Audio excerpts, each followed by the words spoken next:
Hey everyone, it is so good to see you. We're gonna still be talking about all the amazing things that Jesus has done for us. It is Easter month, so we've been talking about all the amazing things that Jesus has done and how he showed his love to everyone and how we can do the same things. So stick around and guess what? We're gonna cut to a very handsome man.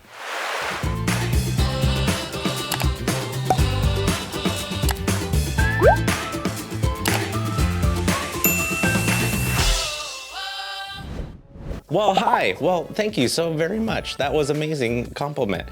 Now it is time to worship. So I want you guys to stand up on your feet. I want you guys to sing, to dance, to move around, because we can still celebrate that Jesus is alive and all the amazing things that he has done for us. So would you guys stand up to your feet and would you worship with me today?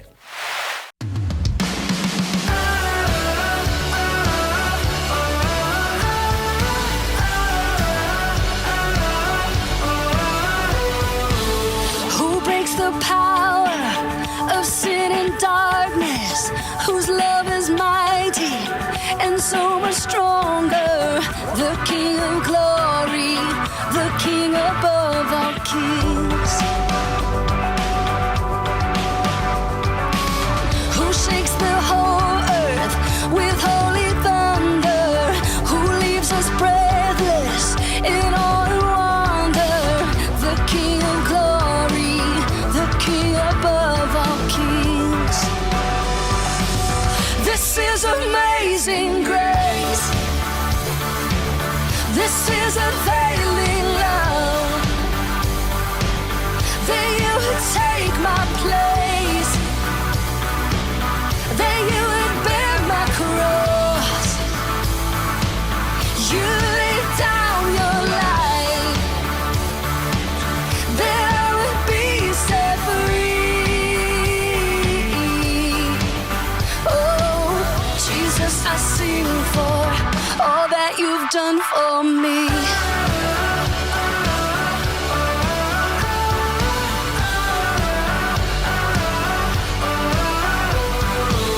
Who brings our chaos back into order? Who makes the orphan a son and daughter? The King of glory, the King of glory, who rules the nations with truth and justice, shines like the sun in all of its brilliance. The King of glory, the King above all kings. Yeah, this is amazing grace. This is availing love. That you would take my place. That you would bear my cross. You laid down your life. That I would be set free. Oh, Jesus, I sing for all that you've done for me. Worthy is the one we praise. Worthy is the King who conquered the grave. Worthy is the one we praise. Worthy is the King who conquered the grave. Worthy is the one we praise. Worthy, worthy. This is amazing grace. This is availing love. That you would take my place. That you would bear my cross. You laid down your life. That I would be set free. Oh, Jesus, I sing for all that you've done for me. All that you've done for me.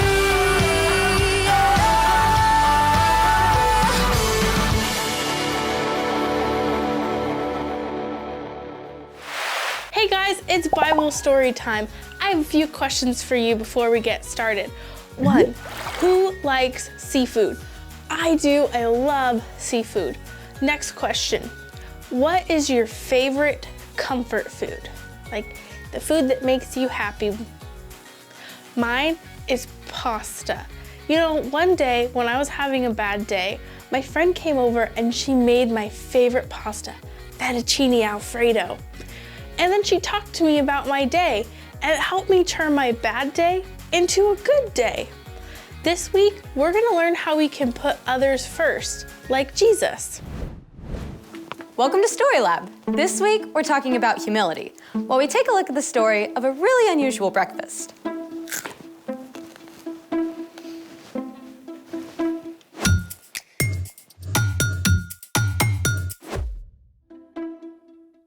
Hey, I'm Skylar. And I'm Sebastian. We're talking about humility, which is putting others first by giving up what you think you deserve. So what are we doing today? This. Taking out the trash. Take a look inside. Okay. Hold on. I feel like I'm doing surgery. Go ahead. 1 banana peel, eggshell, more eggshells, I like omelets. coffee grounds. Dark roast. This is the way. Ooh.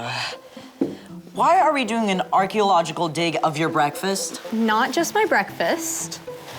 Let me guess, you lost a contact? Nope. I give up. What do you see? A bunch of garbage. I see pure gold.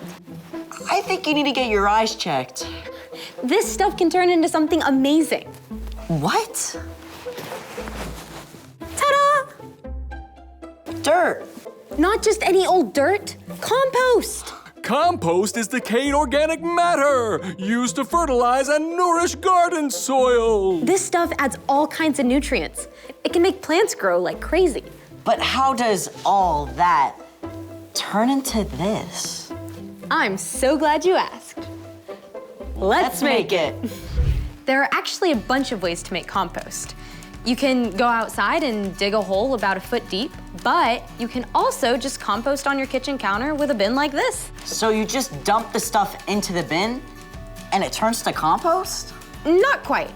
You need 2 ingredients for your compost recipe, greens and browns. I see green and I see brown. Actually, these are all greens. Fruit and veggie scraps, eggshells, tea bags, and coffee grounds are all greens because they have a lot of nitrogen in them. If you have this many greens, you need 3 times as many browns. Ooh, will these do? Nope. Browns are rich in carbon, stuff like shredded newspaper, dried leaves, and cardboard. We need to feed our compost with 1 part greens and 3 parts brown. I'm on it. All right, that's 1 green and then 3 brown.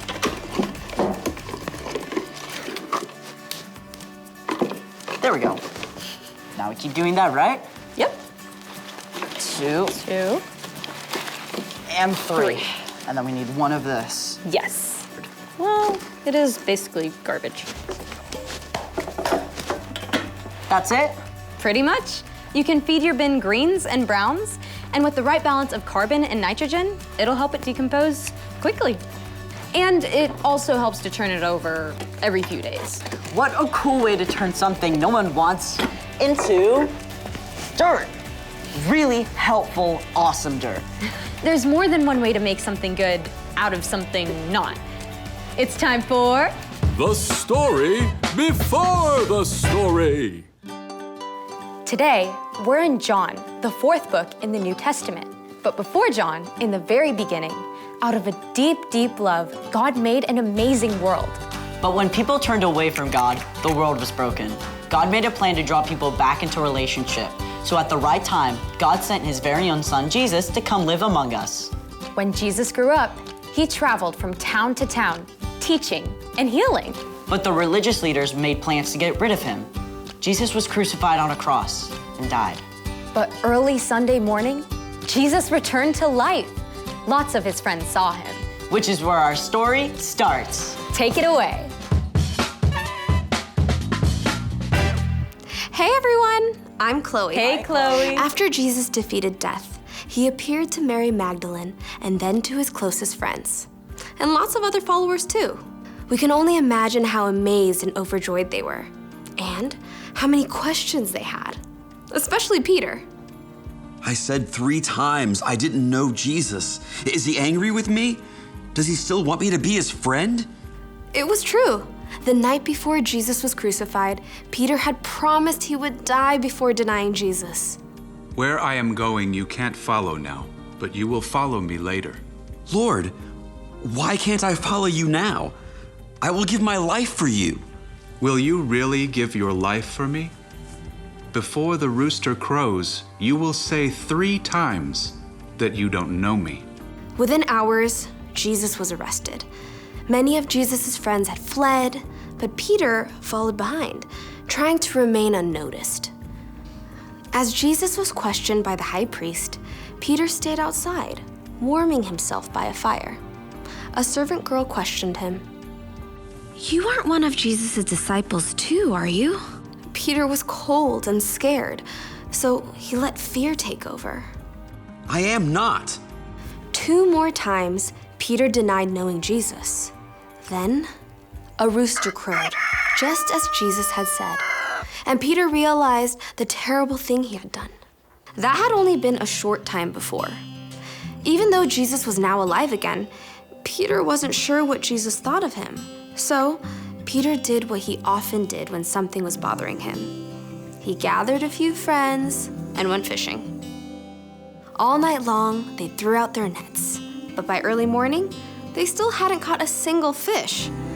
As they returned to shore, they saw a lone figure standing there. Friends, don't you have any fish? No. Throw your net on the right side of the boat.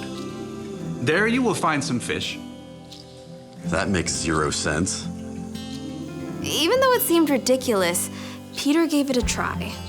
And within moments, the net was so full of fish, they couldn't even pull it onto the boat. It's Jesus. In his excitement, Peter forgot his worries and splashed as fast as he could toward Jesus. When he reached the shore, Peter found that Jesus had already cooked fish over a campfire. Come and have breakfast. Jesus offered the fish and some bread to Peter and his friends. The last time they had eaten together was the night Jesus died, but so much had happened since then. They may have been quiet as they ate, wondering how things would be different now. When they finished breakfast, Jesus called Peter aside. Maybe they took a walk on the beach. I bet Peter's heart was pounding fast. This is it. Peter, do you love me more than these others do? This was not what Peter expected. He took a deep breath and answered. Yes, Lord. You know that I love you. Feed my lambs. Now, let's be clear. There were no sheep on the beach. Jesus didn't mean for Peter to take some lambs out into a field of green grass. But many times, Peter had heard Jesus call himself the Good Shepherd, while the people around him were like sheep. Jesus wants me to take care of the people who follow him. Again, Jesus asked, Peter, do you love me? Yes, Lord. You know that I love you. Take care of my sheep. Peter was getting anxious again. Why had Jesus asked a second time? Didn't Jesus believe him? A third time, Jesus asked, Peter, do you love me? Lord, you know all things. You know that I love you. Feed my sheep. Peter was frustrated that Jesus kept repeating this until he realized. Jesus has asked me 3 times if I love him. Maybe that's once for every time I said I didn't know him. Jesus had not only forgiven Peter, Jesus was inviting Peter to care for all the people who would follow Jesus now and in the years to come. Following Jesus wouldn't be easy, but it would be worth it. Every step of the way. The end.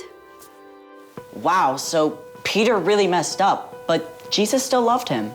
Yeah, Jesus didn't leave him hanging. Exactly. Peter was the one who denied Jesus, but Jesus took time to make it right between them. So, what's our part in the story? Well, if someone wrongs you, it's super easy to stay mad. But even if you feel like you have a right to stay mad, humility means choosing to forgive and make things right. Maybe your friend didn't call and invite you to their house on Saturday like they said they would. Instead of being mad and refusing to talk to them until they talk to you first, you can go to your friend. You can tell your friend you were hurt, but still care about them and want to hang out. Or your big sister promised to give you a ride to school, but she left early, and you had to wait for the bus in the rain. Instead of giving your sister the cold shoulder, go to her. Tell her that it wasn't okay, but you still love her. And if you are the one who hurt someone else, it's just as important to make things right with them. This is not easy stuff. But it's super important. You're absolutely right. See you next time. Bye, Chloe. So here's the thing. Put others first by making things right. Got it. Do you think Peter and Jesus composted their breakfast leftovers? No idea. Hold on a sec.